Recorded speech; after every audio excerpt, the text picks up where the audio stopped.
Oleh, Tumatsuan, Pulau Juala, Rutlangis, Lunglei District, Tongkian ngay nung tak te, Tundon Subsiong Leta Luna Sirin Ilongwai Saleng Ule. ก็ต้นเสียเท่าที่มีต้นเสียต่างอ่ะเราอมตักแหละไงน้มตักอันนี้แหละเราว่ามาเราเจอเคยมาต้นนั้นนี่แหละเมียวว่าโดดประคัดมาอมเราเคยมาต้นเลี้ยวนี่แหละเรามาไงน้มซองอ่ะมาเราอมซองอ่ะมาให้เจ้าอันนี้แหละเราว่ามาเราเจอเคยมาต้นนั้นเนี่ยกันนู่นเนี่ยนะกันทิลต้นนั้นเนี่ยจุนนักใส่จุดให้เจอกลัวลีกลัวงากลุ่มค้านี่ทันคำหนายเป็นไอ้มัวที่กันเนี่ยยากลางฟ้าละกันนู่นแนนไทยกันท่าก็ไปกองสฟูนค้าไปกองดาบุญลูกว่าจนไปมีมกันตัวข้ากรมขัดเล็กเฮียกันจู่เสาสวยสฟูนหันละเราเนี่ยไปกองหันพูดหาเราว่าลุยใจฟ้าขังกัตยาไปกองหันละจูดเจ้ากันสฟูนเนี่ยมักลุจุกรอนเอ็นเตอาเซียอารมณ์พูดทำไมเราเนี่ยเสียว่าลุยกันไอ้ดอนเนี่ยกัตยารอนมุเวพดเตอาเซียกหันสาวะสฟูนจูอินเทลดาร์เมียเล่าเฮียนอับดุลนั่นมาขาดเทลเป็นปอดดอกอาซาดตบเทเราอมหรือว่าอาซาดเลยล้ำแต่ที่เราอมมาไม่ก็ดีอันหนาจะข้าหันเจ็ดพระอมหรือว่าบุเมาจ่าพระอมหรือว่าเรามักสักเวกัตยาหันพูดทะเลาะว่าคนตัวอย่างตัวอย่างกัตยาอีเหเราจะมาไอ้บางที่กันพูดกันไอ้แก่เลยไม่ยังกันนั่นไอ้คำข้าพวกปลุยอยู่ซึ่งสองไงเราขอไงเราข้านี้ทำอะไรเจอจากไอ้กันให้ข้าเราต่ำเล็กไม่ยังการเราว่าเมาจงชุ่มกันบ้านะจุดข้านี้กันขอถ่ายใจละขอบางไงแล้วพอขอเราเห็นกันสุกขอใจละนาเพียงนายังกับฝนถ่ายใจละอีกจะปวดอกยังกันอักษรนาเพียงนากันฝนค่ะกุนโยนพลมาไว้ยกโลก้าถ้าได้หลงถ้าเราจงกันกันสูงงั้นพอละมากันหลังตอนนี้ก็จะลุยกันมาหลงถ้าเราจงกันกับสูงข้อมาที่ข้างกันขอถ่ายใจละเลือดเท่าเท่าไม่ยังกันมันต่ำต่อนี่ก็จะทำเลือดเท่าเลยค่ะกันสักไอ้ฝุ่นลุงเทระก็ส่วนข้อมเจอประคัดมาลูอมแล้วว่าชั่วกันยังกันเจ้าเอาฝุ่นนั่นหนาแต่ออมจะกันหันตรงเอาเยอะค่ะเอาฝุ่นนั่นหนาแต่ก็อมสีเราหมักให้กันจะขบมายาหมักเลยมั้ยแต่ตัวนี้ขายทุกร้านภาคได้กันภาคบางค่ะขันห่อตาสิคานี้บ้านเราหน้าฮักอยู่คำสอกลางฟ้าราจะค้างกับกาลาสักที่ทางนี้ตะกันมาว่าเรื่องขั้วเราฟูระก็สักที่ถังจวนนี้สักที่เจ้าเหลี่ยมไม่ใช่ออกถอดลายจังคันรับปูเท่าเถอะเราเสียที่บนให้เนี่ยพวกปลุยดุงที่กระสอบขาเชนะพวกปลุยดุงจังจวนก็หันเสาปั้นเชนะอาถักเบราคาจากที่เจ้าเหลี่ยมตักใหม่ให้เราก็ใส่เรียนบนให้เราต่อรุ่นเลยฮาละอันลากไหมเถอะเราว่ากัดเสียตัดเต็มปุ๋ยข้างกัดเสียจะใส่เรียนบนข้างอันลากเรากันหลับช่วงตาขวดปลุยจวนก็ปวดขากลางฟ้าแล้วกันจากไอ้ช ทุนข้อมนั่นหลงเทระจงอาคารกันด่าเวตาอยู่สักเทียจูจะเทียงกันเหลาด่างะทั้งละมาคันทั้งชุ่มมาแล้วมาทั้งมีเขาที่กันอยู่เป็นเลยเพราะจังหวะแต่ยังกันเหลาด่างไงกันจ้าหลงเทระจงอาจงกันด่าสักไอ้กันด่านาคารกันเล็ดเท่าเลยมานี้สะอว่าจะเรียนได้ไม่แรงห้ากันเล็ดเท่าเลยค่ะเอาหมูไทยนั่นจุดตั้งกันที่เราเท่าเลยกับหมูตะทัดเราไม่ว่ามักขี่ลงพระเงยเช่นกันด่าข้านี่เสียหนุ่งเหลืองก็จุดวันนี้ละหนุ่งจงกระดิ่งพกสีแล้วว่าหมดก็เสียสักทีงดกันเดี๋ยวละก็ด่านะมุ่งดมือค่ะจุดจะให้เขาโชว์บวนไว้หันเข่งค่ะก็ด่านั้นลงพระรวกเขียวไม่หมดก็จะให้กับหอยไม่หมดทีเลยไม่สุดท้ายนี้ฉักหลงปุ๋ยอมเชิงเวลาสร้างอาเซียนแล้วเป็นหลังไม่โดนหมดเลยว่ามักก็ด่าแล้วก็ให้จีโร่นี่ละก็ให้เฮ็ดที่แบบว่าให้มีลงเพระเงยยังก็ด่านั่นก็ให้เราว่ามักง่ายเองก็เจ้าสุดท้ายนี้กันหันเสียห้างกันปตัดขาดกลับรถไม่เรื่องรวมมังเราได้ไม่จึงคันก็ขอปุยตา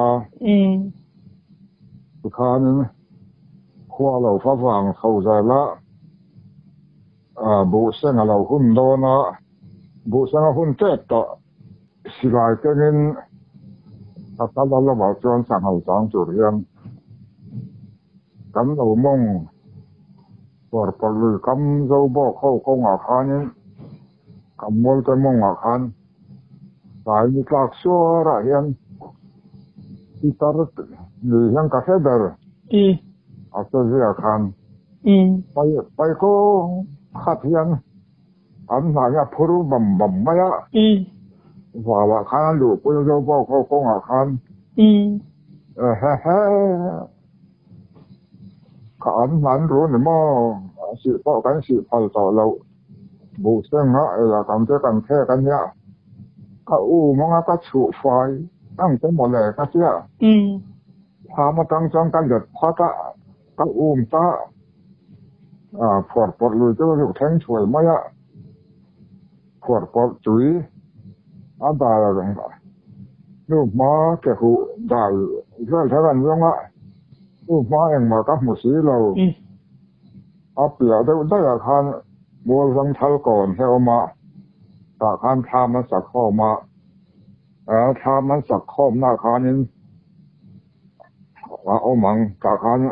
ตอนนั้นอย่างถ้าเกี่ยวกับเทสั่งแต่ละทามันสักข้อน่าจะเจอจู่มาเรียกแรงเห็นเราสีหรือว่าดูดงสักครั้งกับหอเลยตาหรือก็มาคันก็จดเรื่องดีรู้ได้วันอย่างกระจองทอนอยู่กับเจ้าเขาชิมรักแข็งน้ำจางกับมันชอบสีหรือว่าเขาลายจังก็เช่าเลยไม่อันแบบที่ไม่ใช่จะกันหันนะอินสีน้ำหูมาแรงแล้วแบบลอยสีหรือว่าที่ไม่อีกต่อเขาคัดใหม่อินบอลนะเนี่ยเลยไม่อันต่ออีกสิบเราแรงเอาหมอกแค่ก็ตื่นเลยครับไม่หมอกเลยไม่ทีเนี่ยบังกันสวยเลยเลยกลุ่มเจ้าเขาก็แค่แต่เราว่าเขาช่วยกันเราเอามาจูรำเก่าไม่รู้ต่ออย่างนี้หากสั่งเช่นฟังบาลีฉันนรตู้ไม่นรเซลนั่นสักผมไม่รันนี่กระจางชวกสีหรือว่าก็กลมสักป้าก็ประวันรู้มาที่กระสีละ ngã cái đầuเขาว่าไม่ปล่อยประตูถาปะถึงจังหวะแล้วมันกาถึงอาเซียอาเซียอย่างตัวเขาว่ามาเล่นกับชัวก็กันเลยละหัวกลางรามันยาบงตายเห็นมาเดียวบงตายทั้งคันสีขัดอ่างเรื่องแล้วอย่างบงตายกันเห็นแล้วนะคะมาส่งกับหมูหลอกเนี่ยแล้วไม่คิดว่ากับหมูตัดชุดไม่เนี่ยขั้วละวาหรือว่ามาเสียให้ฝันฟ้าระยันอันหลังรู้ทว่าอันหลังสิกะดวงอามค่ะกับมาเสียไม่ขานี่ดูเรียนปุ้ยไม่สร้างได้ไม่เฮ้อาการรวยแต่ไม่ร้องมาเลยอันแบบเราดูดอนเวอันนี้เขาก็หมดแล้วว่ารวงอามค่ะที่มันก็ทำมันอยากจะกันรวยด้วยค่ะอันนู้นก็ช่อมใจละอาสาวเขาจะกับเราอีกคนเนี่ยไม่กับเราทีละตรงนี้นี่ตรงนี้คือตอนทันตัวที่กับตัวมาก็คือน้ำทัดเราคือคานี้ก็ช่อมให้เยอะละบ้องได้ที่กันร้อนตาบ้องได้นอนเจาะหลายคันที่กระสับทุกข์ฮะมาเสียบวยน่ะเรียนโยกแค่โยกอะไรก็เสียถ้าอิ่มเราโยกเลยกันอิ่มท่อมใช้เลยละบ้องได้เสียคันกงฉันเราสัตว์บอกเด็กนู้นจะถึงตังหูทีก็อิ่มพอแล้วก็จุดตอนนั้นก็เดือดขัดข้าจะนี่ร้อนหอยอมตะข้าร้อนหอยเนี่ยแล้วว่าการที่เราเร่นะตีเป้าข้าท้องดินใส่ตอบยิ่งอามาก็ไม่สารน้ำมันห้างกับกันเหลือเท่าไหร่มาเราจะเต่ามีระเนียถึงต้องลาเข้าแหละนาเท่าจะค่ะราเรียกจุดเขาจะอมเหลือเรื่องเท่าว่าอันนี้เขาจะหอมมันเลยเราเร่ทางการยังช่วยใช้เดี๋ยวค่ะบุ้มโบลุยกันเที่ยเลยแล้วหมายถึงบุ้มโบลุยมากแล้วหลายจนกองเชียร์ขนาดเตะถัดตาดูเชียร์เลยคุยน้ำเชียร์ที่จริงจู่ก็ข้าอาจจะถึงด้วยกับหัวข้อข้าวฟ้าได้ต่อมาดูสุกกันจริงกันเองนะอารมณ์หอยกับเราไม่กันจริงอะไรน้ำแบบว่าก็กระสั้นเลยตาทำไมก็ชื่อกับว่าจางกระจางช่วงแหลมหรือแบบว่าช่วงกระหอบเลยตาอีตอนเสียแป้งไอ้น้ำสีเนี่ยไม่เชื่อหรออินไหนเดี๋ยวนะครับโม่ลำขัดเวรแล้วกินน้ำอินไหนอาการขัดจวนนี้กันอยู่ในจิตได้ว่าซ้ำขัดอ่างจะยันมาใช้กันในเรื่องนั้นหรือว่าอารมณ์หอยกับเขาเกิดมาความทุ่มหวังเรื่องทางก็หลับเลยอาการกันอยู่ไม่เลยก็ในลายเตี้ยงคันอยู่ไม่หนีในสื่อตอนที่กับจุ่มเยอะก็ตื่นน้ำชัดเลยริมเทียเองริมพ่อเขาก็แค่สองเมียเลยอินชวมดังเขาจะทำนวารลำลุกเท่าต่ออาเกิดอะไรจะระบุยังกับการรถมาฉันจงให้ฟิตังจัดเรื่องนี้ยังเรียกเรื่องนั้นยังว่าเราทำเวเรียนตักไม่ซ้ำตักไม่แค่นี้ถึงเขาจะเรียนใจละที่สอบมันทำมากองทำมันเทศทันได้ยังอันนี้จู่อันนี้เราทำตักก็กับหมูจ้านี่มาเสียแล้วกับหมูจ๋องหรือว่าคุ้งได้อย่างส้มนู่กระเทียมหม้อก็ประวันรู้มาก็กลมสักฟ้าพวกเขากระสินเลยก็ห่อจน làm một nhớ nữa chứ và thứ phát là chẳng riêng nếu cái lo mình lo sự sang mà sẽ thầu mir tỏ chú ramania và thứ phát chẳng hôn anh là wa cái số này nó tăng một này cái kia cắm cột mấy cái như này cậu chú bên nọ và thứ phát là chẳng em cái chục kia ai thì giờ rốc mà tôi nào và thứ phát chẳng nó hôn anh thì cho lâu chưa sự khác cái thì hay điều nghe nó chỉ rốc nghe cho khác hết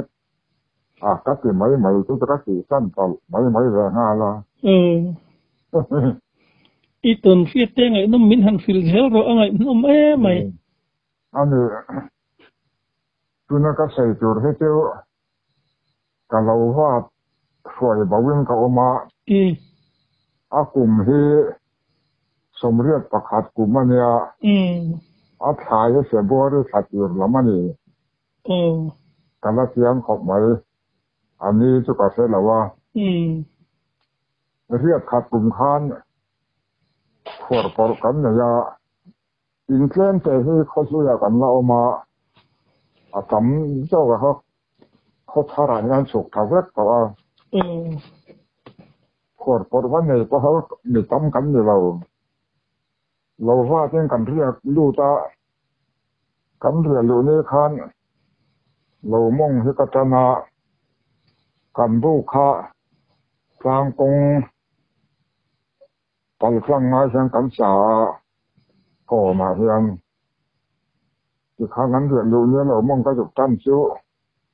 khoa lỗ trả ya hay lắm luôn đây mà trên là bên thì nó lắm chủ thế nghe một lúc đó lấy dùng đó cả bang mà đây nó còn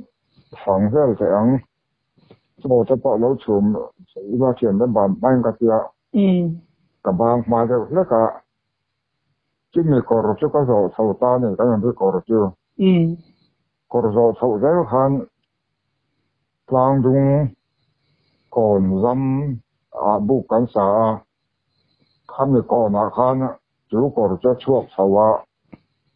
có cái rồi sau đấy khác bu khen cái ông ta cắt lâu mấy cả cái suy tại mấy ram chênh sẽ bụi cho cả cái ta này hay từ cảm bao nhiêu này bu khen hôn ta cả cái suy tại mấy hay người sinh hữu mà chém sạ nó bảo ổn tỏ lâu cảm bao nhiêu cái kia cả bố đi tròn ta này thì khá bố này thì khá quen sẽ về cả lang dung à khang cái sầu thế là lang dung à khang nên chuyện khơi du tar sẽ ôm ạ ta khang cả lo na cầm xí ra nữa cầm xí ra ngà cả lâu ra là khang nên thành khăm ngọc bùi à khang cả lâu cho ya mau muốn đi họ ôm ạ chuyện muốn về thì khăm thì mau muốn khá cả dòng ngà chú chú cả lâu cho chuyện ya cả chia căn lo na căn xí ra nữa mau muốn cho căn muốn này mấy á cả ôm nó khá khi cả lâu chắc làm bách mấy phở lang sáng cả lâu ôm ạ hành khăm ngọc bụi hành đầu chuột năm bụi bách mấy lang sáng phở lang sáng khang lâu ôm vậy cho mày hay lâu nhá cả lâu chắc làm đấy ôm xì khá để nó kiểu nhà vào mất cả lâu khá khi ta ôm tụi nó sẽ khu ta ôm chắc mày chỗ con nó thì là ta này lang sáng lại để ôm xì khá cả lâu khá ta chắc lắm ôm tụi nó cả là ngay chặt lắm mấy á vào mất cả lâu khi nó tiếng mà khu ta ôm chắc mấy đàn có kia ก็บอกข้าจะอยู่กันเด็กไม่นี่มองผลจะกับหมู่ไงไม่ฮะก็ไงตัวแล้วกันโซลาร์ฟิล์มที่เที่ยวนี่ทันคำลุยปั้นควรก็อมเราโจมจังแห่งกัดสุกทัดลังทุบปังทันคำลุยก็ปอทางจู่ๆก็รอทางก็เราโจมน้ำมาเหมือนจะก็หมุนมาอย่างกระเทียมนี่ก็อมเราจังจนกันปลัดหัดตุกก็รำไปเลยเลยจนกันปลัดหัดตุกไม่ค่าเราช่วยขบไม่เลยรำปลัดหัดตักไม่หมุนโซ่เด็กจะก็หยุดก็ละที่หมุนโซ่ละจนตุยจะให้เราร้องเจอเดี๋ยว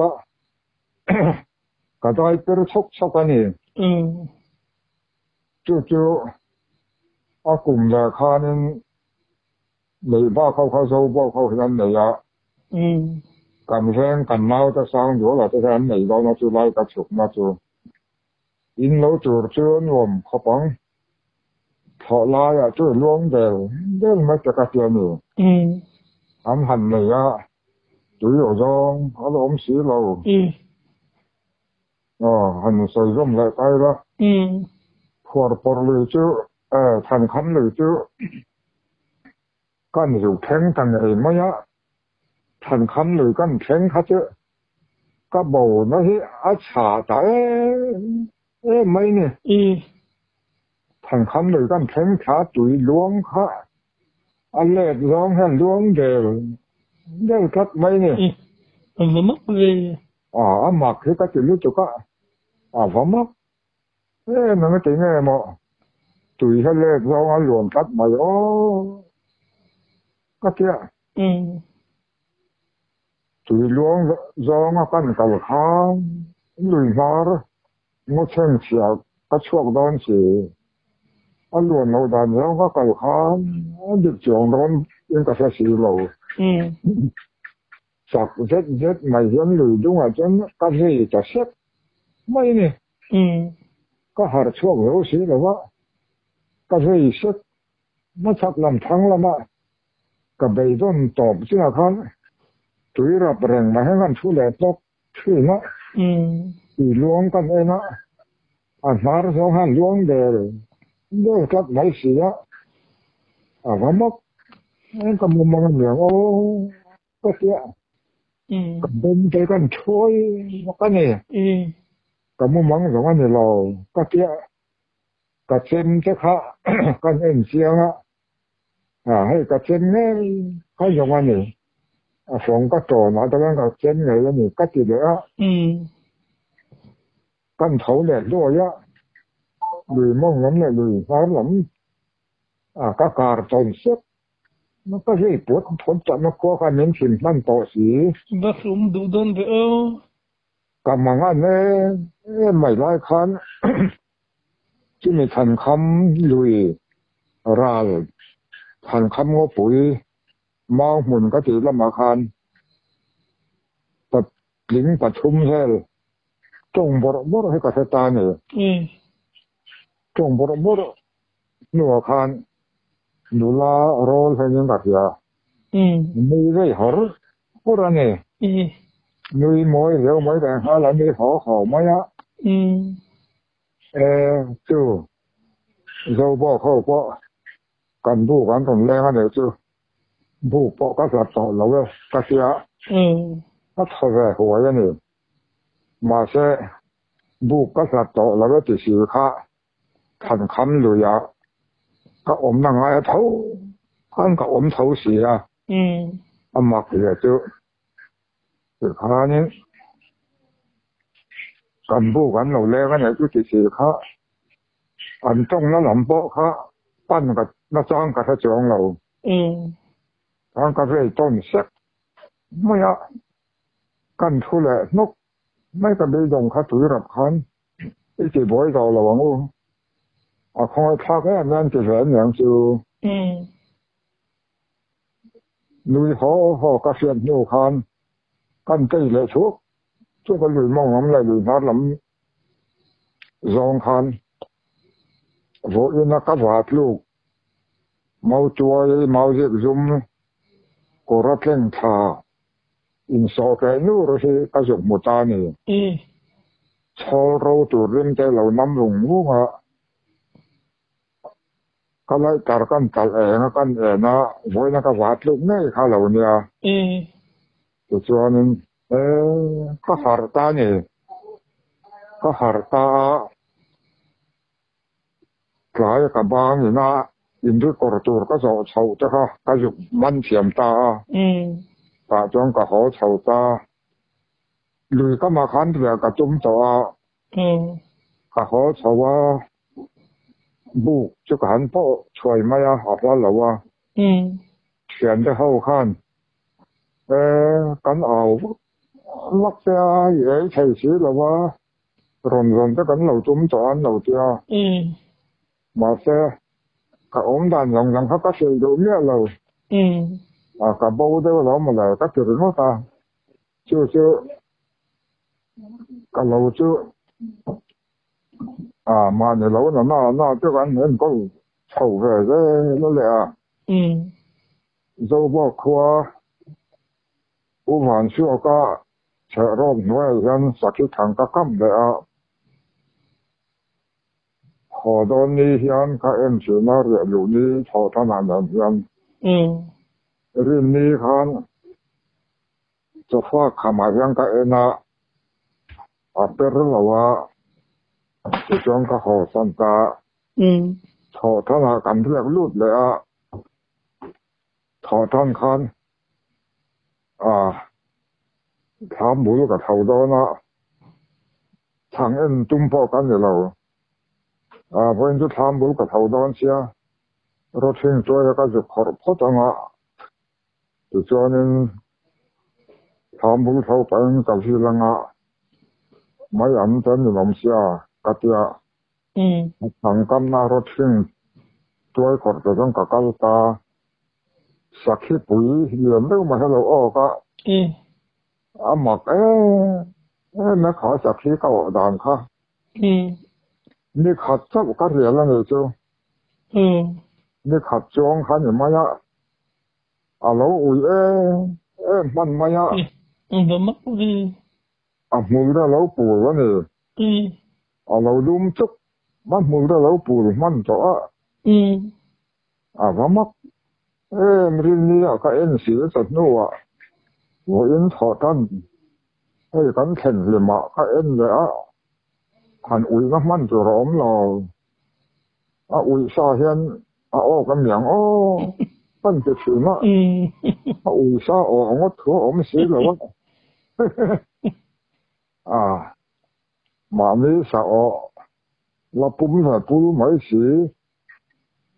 ไปเขาจะกับพอเจ้าเด็กเสียเราจะข้านี่กับปกให้ตาว่าเลยกับวัดจันนะรู้แต่หุ่นแต่โดนเราเด็กเขาก็ไปเนี่ยนะสัตว์เขาเด็กที่นัดที่เขาค่ะก็หล่าเช่นถามช่วงก็เรียกว่าเช่นถามก็ตาก็อุรตาก็อุรไลก็จนคือถ้าที่อ่างสาวลุตุกมันน้องเชื่อเราสาวลุตุกค่ะก็หลายงดไม่มากินในร้านเห็นชิวทะเลาะไม่ใช่กับจงหันแข็งหันแล้วก็จะการสื่อลายจะหันเราทะเลาะไม่หันสักทีสาจะการสื่อแล้วก็เร่ปะมาเสียงานเราแข็งเราก็ติดต่อเรามาปะก็ใช้ชื่อสองเราวะคือกับชิลหมักต้มจนเลยละก็หมักเละตักไม่ทันคำเรามาหมุนก็ติข้ายังกดเตะแค่ออกมาที่ไม่กดกายที่ก็คำเลยกับว่านะกันเราทีระเราตัดเส้นหูมาเราเสียหูมาซาสีเรา asa ka mo si lo và poi chuộc lại vậy để đón cho văn poi thì nó cái kia cả cái là thằng mình cho cái thằng á sau hú mấy hôm rồi là lên đặt sao hết mấy căn xiêm trà hôm chắc ha căn cầm lại đó nó ngủ kha mình rộm thu cái tết đó mấy hàng cái sọ kha hôm mà tăng bao khan ngủ cái sọ nó mình rộm khá lằng thầy là wa mà phiêu riêng tiếng chú bao kha căn cầm chỗ ngủ căn quầy kha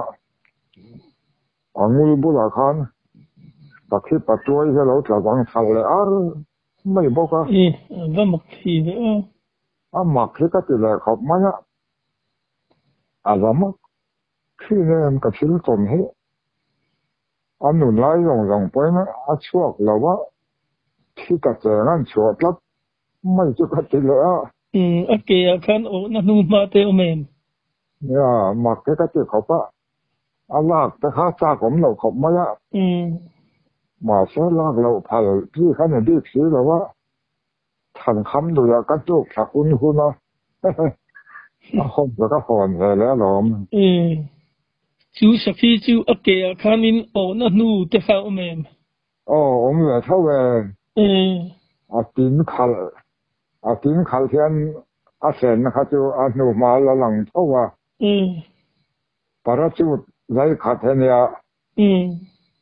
thằng khơi sen nó bao lâu là rẻ ngát thầu và mất anh nói rồng quá nó chuộc là quá khi ta rẻ nó chuộc chứ cái kia có ngày sẽ thay đổi không các bà hoàn rú mà bốc các sự lẽ mà cái mấy cái bà sạc khí anh nói rồng quá chuộc xí lâu khi ta rẻ nó lâu chuộc anh nói lâu chặt ta rồi mấy cái kia cái đó chẳng chứ với khát cao ốc về tỏ lõ mà lâu kia biến thì ngày thật ta sát ta làm anh ấy chứ anh ấy thật là đủ đôn lâu mà ya ốc tu tan phân mông anh hiểu khả nó từ cái sự đời đó nó ole hôm nay thì giàn khó hở giàn rap thao giàn khó hở nia sum sari pakhat kum khanya na fiala kan la oma nu pui hi kan nei to sum sari kuma nu pui kan nei sum sari pakhat kuma fa kan nei ve chuanin na fiala chuan kan in dang ve kan oma kan nu pui hi ching sai khwania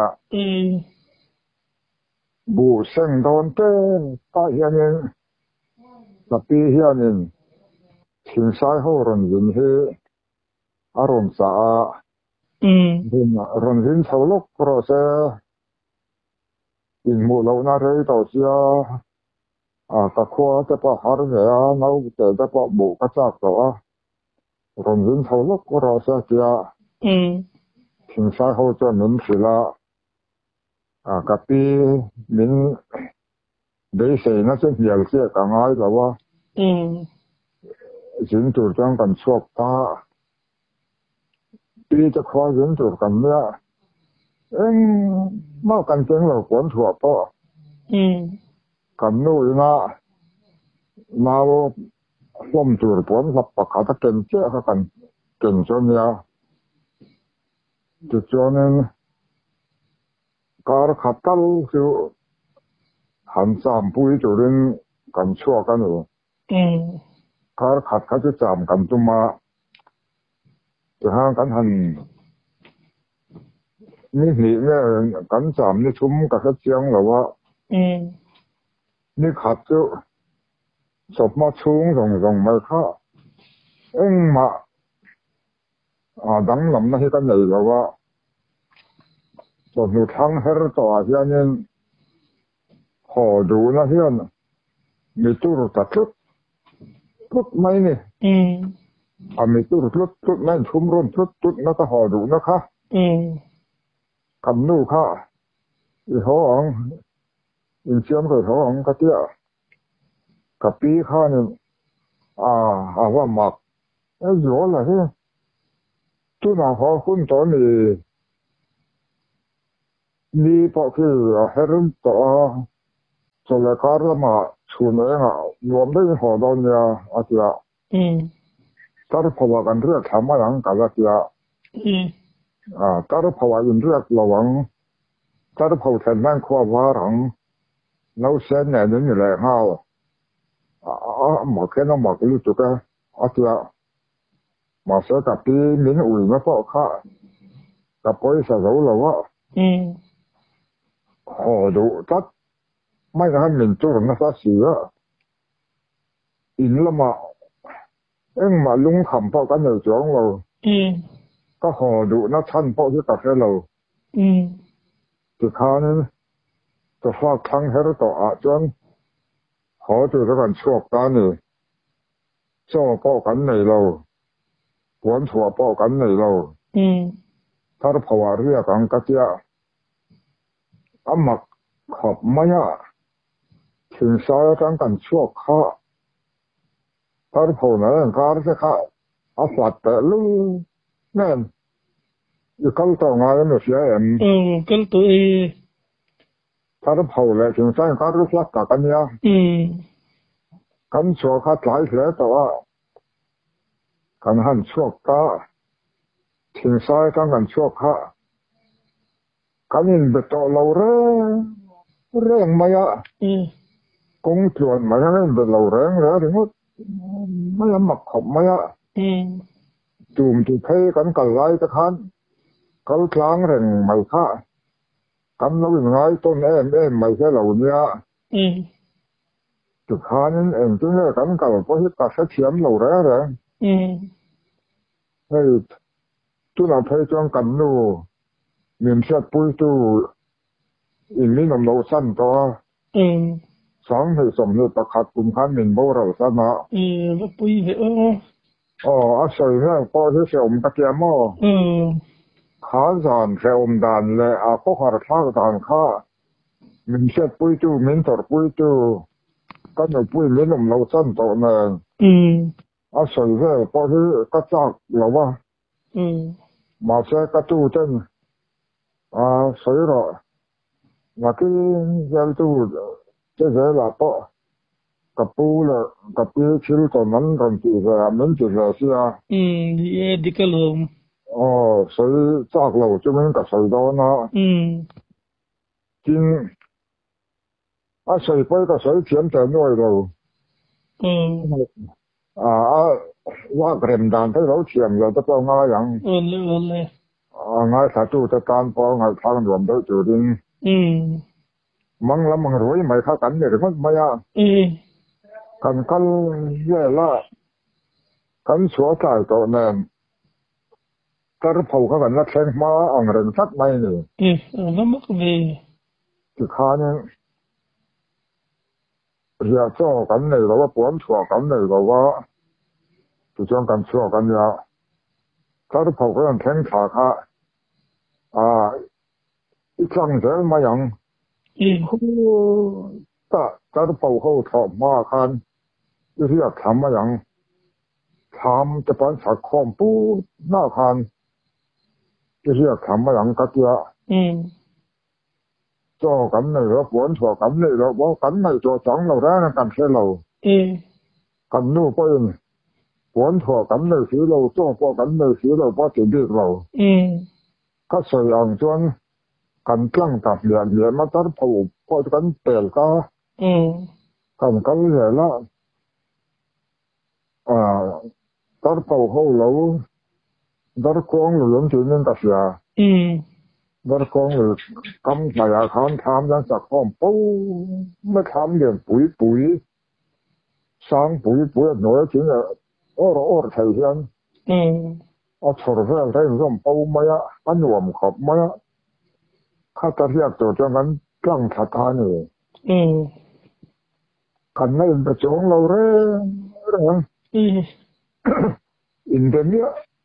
lo in tar phau lo to kan ju khang ta tar phau lo kan ju chua kha ya chu am lo kha o bo ka eng o ma ya bu kha ka le lo ka sen chai mai chu sen ju to lo ka chua kha ya mai kha eng ma mu kan le lo chom po kan se lo mà cho là âm mà cái mặt nó chụp mày hiền ấy sau nó nằm lâu mày hiền mình mắn thật thật mấy này cầm nụ bao ha thar phâu lâu quan được chưa chưa cái tiền phâu cho nộm rồi cầm sau em nó cầm lâu thu bao cầm sấy trống lâu cầm những cái hàng cầm sẽ chiếm hết cầm đinh thấy rất là mấy này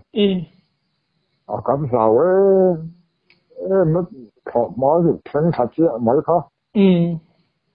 thà mà cho em cầm hành lưu ta cầm trong trống rồi cầm lưu quấn lập máu quấn lâm kha cầm chữ con đang cầm mà máu lâm rồi qua ôm trầu là khu ta ta con người có mà tham phật hạt ông hạt cả khán giả mà làm tất cả ta này ý thế đâu khán mình hiểu nữa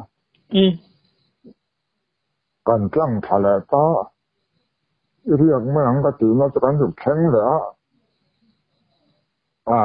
có ta đang làm gì rồi cần tha cho ngắm số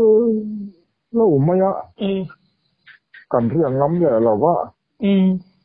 khu ta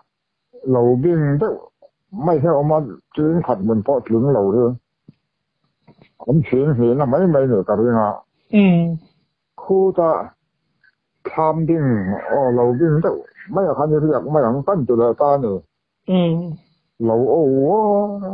mấy tham nhom bụi bỏ ra ngắm xí lầu cả lầu biên lúc chụp nó bụi cá ra nhà khán rồi lại chặt lắm mấy người chứ ý thế là khán người dưới dễ mấy á cắm chụp khán dễ là cắm dễ nó từ lầu biên chứ không thật ra lầu biên tên là lầu mà tên bộ khá xiết mang lầu là lầu lúc chụp á cắm hành rõ sau á thọ lai cắm hành chua á thám mẹ lầu sao như cấp một tòa lầu này ngô bụi xe nó hồ mông mấy chuyến khăn mình có tiếng lầu này mình do thả đâu rượu thế này thám rẻ cấp một tòa sĩ lầu cắm rõ thầu rẻ là con chứ thám này lầu bếp tế xăm biên tế là lít mấy thứ người riêng xe lầu xả chua là lấy ở riêng chúng ta chỉ về bằng bộ hạt tiền về khắp làm biếng tất thế này thuật cảnh nó ít coi ổn là thì cho em khoa khăn mình chìm man rồi đó công ca căn phong mà cái rồi thế anh rồi thảo sụp mấy đó mà là chúng ta cần lúc đó mình khóc sụp mấy ta cho nên giàn hôn chút bán hàng ấy ta ngô bụi khuẩn hơi mông mấy cho giàn hôn khắp bán hàng ấy ta nếu mấy xí cắn sầu em nó cắn sầu khá ngay thằng sầu khá cắn được cái mấy cắn sầu bộ cắn xe lầu cắn một lầu em mà còn bộ cắn xe lầu khăn người ngô bụi có lầu viên rắm rẻ lúc chúng mày khăn lấy giòn phun phát hàng ai cả xí mấy con xem đó nó xem bộ cắn này xí lầu tham bằng hai con chiếc bôi mấy con xem ở về to có tham chúng khá nên bùa rạp tê màu bụi tiết ra thêm khai về nhớ nữa là hey อันนี้ตัวป้าพอเรียกแบบถึงเลยที่ก็เทียกันรู้ใช่ไหมขนาดนั้นไม่ในการตรงแล้วว่าในจุดการเช่นเองอ่ะลุงชูบอกตั้งแต่ทุรนไม่อ่ะกับลุงชูนั่นแหละถูกเรื่องกันเองอ่ะไม่นู่มาโอ้ยผมเลยว่าเรียกโอ้ยแล้ววันนี้เนี่ยถูกอ่ะไม่นู่มาแรงผมเราก็ติดแล้วก็รู้บกคันรู้แล้วขนาดนั้นกันตรงงำสีแล้วว่าที่ขาเนี่ยไม่จุดการเช่นเองใช่ว่ากันตัวเยอะใช่ว่าถึงหักกันเองอ่ะมาถึงปุ่มเล็กสิปุ่มสิเนี่ยเราเป็นหานี่งอปุ๋ยเมาสิแต่ก็ปุ่มเย็นปุ๋ยปุ่มเรื่องอ่อนแต่เจ้าให้เราเป็นหางอะไรมาอ่ะถึงที่เรื่องงานให้สามชั้นเลยก็กำลังระวังกัดติดตากระดูบกจนเรื่องเหตุตอบหมายขันเมาถึงได้กันนั่นตัวเช่นกันในสีเราตัวโดนเพียงไม่ขันพวกแต่งายอ่ะทำสู้แต่ขังกันก็ดูไม่ถึงอ่ะอะไรมาเรื่องดูของมาถมที่เรารู้สึกมาตัวนึงถมในเราเรื่องวันไหนเนี่ยแล้วอมเชือกมาให้เราจากอมเดือดมาอ่ะ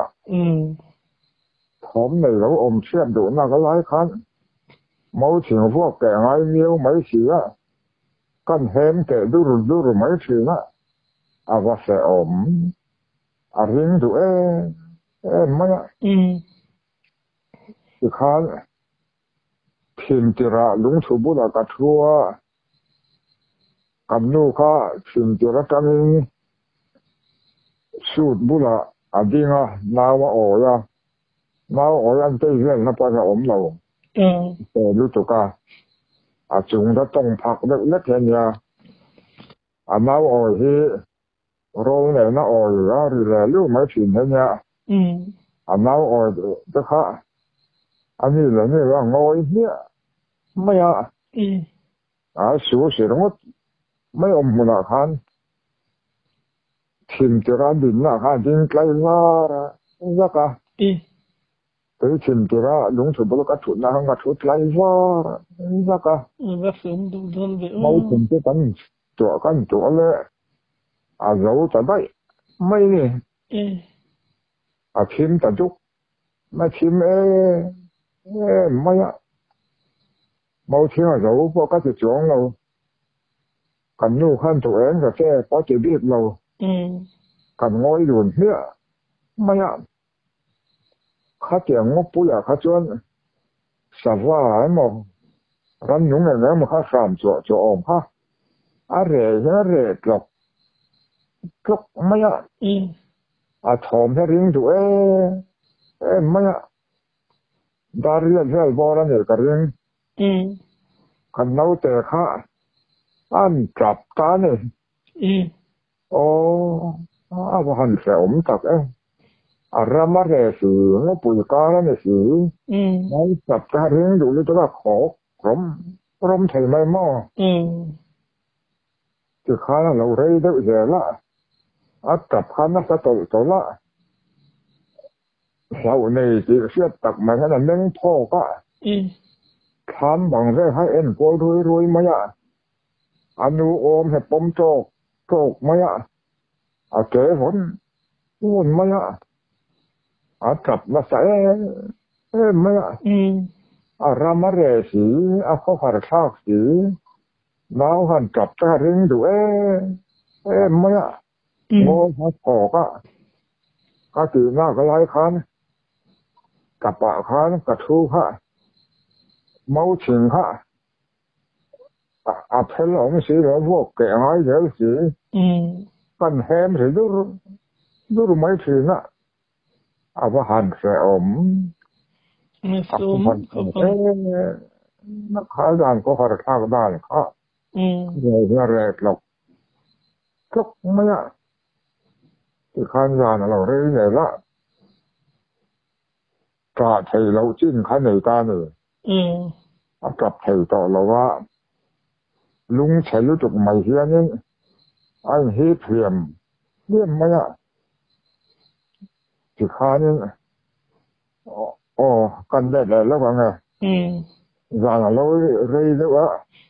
อากาศนักใช้รู้จักไหมค่ะอากาศเรื่อยๆเล่ข้านี่เอ็งมันเฮียนทำค่ะอารมณ์เรื่อยปุ๊บสินั่นเองทำอารมณ์เรื่อยปุ๊บอ่ะบุค่าทำบางสิ่งขันจุเป็นจูไม่อะฝ่ายซาแต่ออกมาทำข้าบอกเบาลูกมาบุจะขันเป็นจูไม่อะทำอารมณ์เรื่อยปุ๊บจะหัดเสียด้วยจุกชื่อนะนาว่าจะยวนเรื่อยอารมณ์เรื่อยปุ๊บชื่อนั่นเองมาเสียขันเนี่ยทำอารมณ์เรื่อยปุ๊บค่ะกันสวัสดิ์โต๊ะกระจงเรากันเสาซาค่ะกันเสาก็กันเสาเรากันเสาเด็กก็ไม่เนี่ยต้องเราแร้ฮะทำตอนเช้าปุ๊บไม่อะเราจะปั้นผ่านที่ราคาเนี่ยทำมาเสียหาแร่ตาเนี่ยเขาผ่านผ่านที่กันมากเลยตีกระเทียมไม่อะตีข้านสารชื่อการปั้งเฉาเลยนะอันนั้นคือน่าชวนทำทาง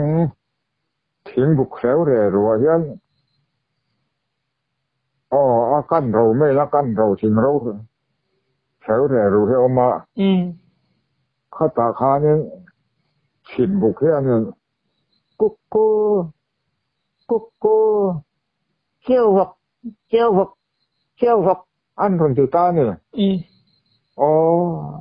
ก็ว่าหันหลอมจะรู้จักก็ถิ่นตรงนี้ด่านชวนให้เชียนเจ้าทำวงแต่ขนมเราไปขวบปอวาร์ต่อเอาตีเนี้ยก็เสด็จมาอ่ะก็ถิ่นตรงนี้ด่านค่ะปอหน้ากับว่าชั่วก็เลยรินจบเล็กขยันทำจะค่ะองค์ก็หนขันหรือราคาแล้วเนี่ยมาอ่ะเลยลงเขาเราละหลังเราว่าเขาลูดเลยเมื่อกี้อาหารของสามเลยสามเราค่ะกับว่าชอบเลยเราหลังรีเลยจะเลยลงเฮจะข้างข้อเดี๋ยวเขากันห้าก็กันละทุจะเท่าว่าเลยลงป้อหลังเถอะแต่เดี๋ยวล้อมเจ้าคันทามาตั้งจงกันชั่วก็โง่จะคันละทิมเรียกว่ากันยินปลสกัดนกก็กันเสียละ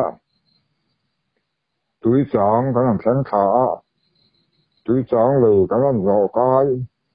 หน้าเฉียวรำกันแข็งเชี่ยไม่เสียเจ้าหมักรู้จุกไม่เฮียนี่กันเรื่องห่วยไม่เนี่ยเรื่องนั้นกันเรื่องห่วยไม่ละกันสองขายจีกระเสียดไม่ละมาเสียกันต้องสวงเราอาจารย์แห่งกันกระทองพกให้มีทั้งหมดไหมกันนู่ข้าหนึ่งน่าจะรำเสียงขัดแย่ลมกันเฉาต่อเพียงหรือที่เราจำต่อไม่เจอเราจำเหลือเราขัดเจอคือจะจำต่อเจอน่าเชื่อละปวดทั้งมันไอ้ตอนเนี้ยขัดเจอกันงอยเลยว่างน่าเชื่อกันหลุดแท่งกันตรงเราแรงจุดข้านึงกับป่าเจ้าหน้ากันหลุดมาสากันนั้นหลุดเราเองกันนู่ข้านกับป่าข้าสือรัดนี่จานเขาจะอาวราบทากเสียอมที่กับวัดอาวันเขาหาทากทานเนื้อถอเบาได้เขาก็เจ้าลูกจุกอาเจียกับป่าข้านนี่หมุนนี้มีถอมเส้นเตนี้มีเจียมีจุดไหนเราเว้ยเจียเกี่ยมาข้างกันใส่ตากับป่าข้าน chung tham rồi nó rất bụp ta chú nào ta tập ta chú sạc cái là phía thành bụi ngay cho phía rồi thành bụi cho rồi cái là người chú bàn lại phải thành bụi ngay thì har sa thì lâu thành bụi rồi sau đó thì nó lom ta khá thì khá giàn khá cho cái tiếng soi sen asul phía dấu lâu ra rồi cắm sầu đàn em cả áp chịu tiếng cắm chịu đấy mấy nè ini lu tu kan thiên sai thằng em chỉ được thêm cái được lâu đấy mà to cái đấy là quá mấy cái rồi là quá tụi có cái in lâu tiếng chân khuôn cái bao cái gì langsung du don le maya riêng khoan hoa rồi chứ nấu tự khá anh dục hay nấu dục thêm lúc có mò anh thật xa cho mày ta nấu dục thêm lúc mà khoan tụm chết cái anh dục bình đâu thế ôm mà như là nó har lâu ra là mua tar mi khan min mù sẽ khan mi giang khan là ba răng chứ khan phar lốp cả riêng Peter chạy bộ cái cảnh này là khan ôm sẽ là tham buồn ôm sẽ应该可以讲他专han mul tu chu moni le chu ti nga thing sai chang za na han ho du kat mai khamo thing sai ka om lai tang khan min jem tu min mol tu kha lo om to dai kha lo ni an ni lu tu kan tui chang ra kan kai chu ka khen kan la hoi na se na kan reng hok ni de mot mai mà sẽ cần trong chốn nữa lắm cần nu kha sáng thì trong hiện tập hợp trong căn mình bố rồi sao nè chị ni khen ăn khá giàn sẽ ốm để khó khá ăn sợi lết lâu rèn sợi hi cần xác lâu đủ nè su tay nâu te su là đam em tu na thế nào in nâu te khá là đam em anh ấy bỏ sớm có cùng khá nên nụ lai mình bảo rồi sẵn nó phải về anh nụ nè mình bảo rồi sẵn nó kỹ mấy thì anh có xa thế kia bảo rồi cần nụ bảo rồi nụ hiền in sẵn nên thấy cái lỗ ngay thật gì nó ngay thác mình hiểu một cái kia đi cái tầm xếp các ngày thác cái giá ra hiền sợi rau thì cái tin sao cái tụi nụ hiền cần nụ nè đâu khăn phơi khóc mấy cần sợi lết lâu sợi lết thì sẽ ống cần tiền thì biết rằng giờ nó không đủ đô nữa sẽ ống sợi hiền nó sợi dấu lâu sẽ ống tắc mấy cái sẽ ống tắc mấy cái tuần phiết te ngày năm thế mày ạ lối in bữa say lẽ là in tuần chú mà tan chân đủ to cái là cần đất xuân xâm lệ dễ là gam tới nó mới là cần đất xuân xâm là bao nhiêu in công nó không thật thật mấy mình xiêm sạc á cái lốm đủ tụi cái cái bao cái lốm ấy lẽ